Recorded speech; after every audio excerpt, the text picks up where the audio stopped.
guys, in this video, let's perform a water test on the Redmi Note 7 Pro, which is provided with P2I splash resistance.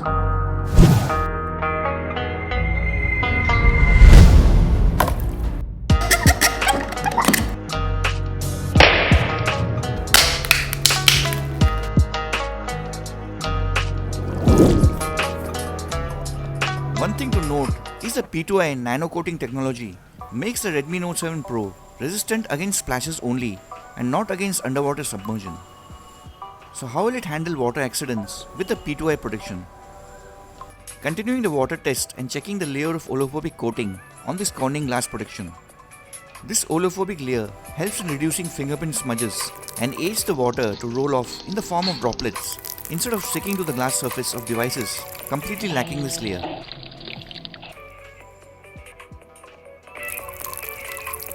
Devices which lack this oleophobic layer are some Oppo and Vivo phones and every phone from the Realme lineup.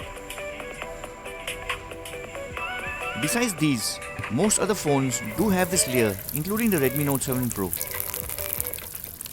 How well will the P2I splash resistance actually work in the heavy drenching round? We'll soon find out later. The most common effect of water on non-water resistant phones is low distorted audio from the external speakers that can last from a few seconds to many hours, which can damage the sound or the display unit.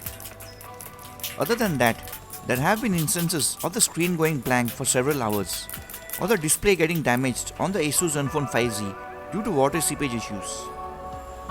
So let's find out how effective is the P2I water resistance and to what extent it can protect the Redmi Note 7 Pro against heavy splashing.